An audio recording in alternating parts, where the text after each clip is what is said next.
So may movement. So meaning that when you try to do that, may motion dun sa Volunteer.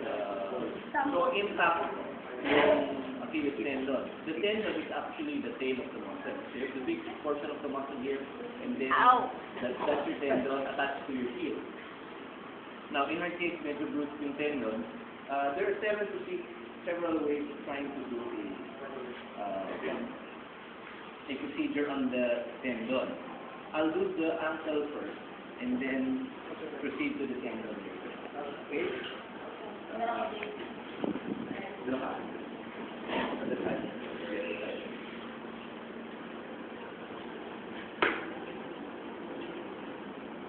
The intention for you to start off with, yung intention is for the subject that's going to be placed to always position her foot 90 degrees. Position. Now, kanina pinakita doon na in-sprayan niya. Kami hindi. We rub a little bit and just have a little Sweat. Take off a little sweat.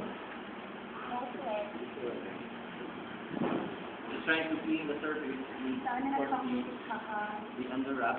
Nag-ahit ka.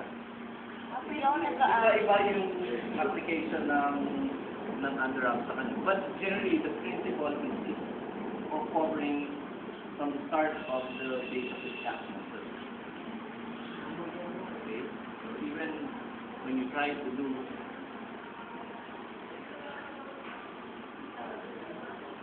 Kasi lang pinabatak niya. may intention ko. Pag-brunot na lang sa akin. Alright. So, wala masyadong. Ako, what I do is I cover a lot of skin surface. Because if you are able to cover it, the adhesive of the tape will not directly contact the skin. Okay? That's the purpose of the It's called the underwrap. So, pag nag-tape ka,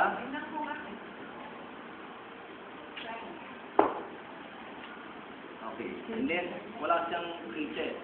Meaning, pareho kami ni Perkins, no to it.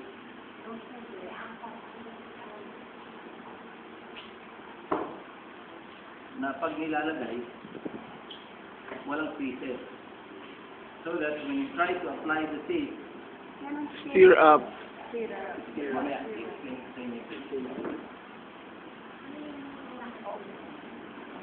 so dapat wala siyang creases. Yung ginawa ni Perkins kanina, no to it, medyo uneasy yung position mo, but you have to relax. Kasi pag mali yung pag ginalaw mo, magbabago yung tension ng foot. Okay, so full contact yan. That's it.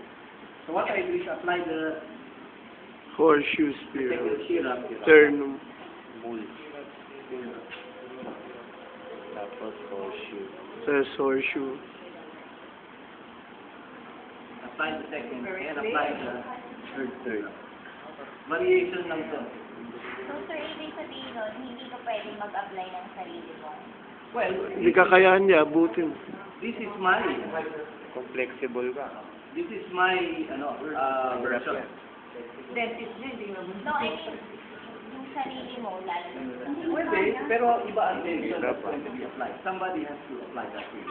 Then I apply the Horseshoe.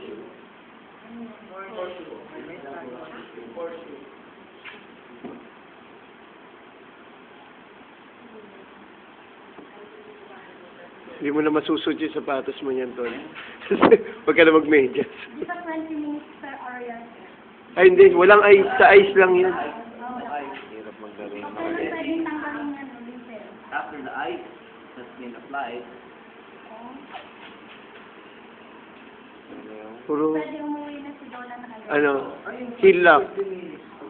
Heel lock ba? Figure of 8. Then heel lock. Ano lang yan? Tawag doon. Figure of 8. You do a figure of 8, and then you do Normal na po sa akin. and then you do another anchor just to May trauma ka na. secure it. Kaya pag bonjang ka magkakaano yung sarayuma. In her case, wala naman siyang injury sa Sample. ankle. So I don't like to do a heel lock because infringing tendon niya. But I'll just show you Ang something. kanyang injured ng part na sir ay Principle. sa tendon niya. Eh, tama. Yes. Anchor ulit na. Anchor ulit. The anchor.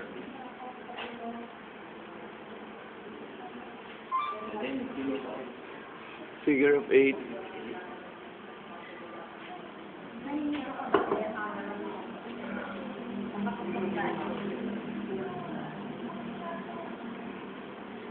Basta siya, napakalinis yan.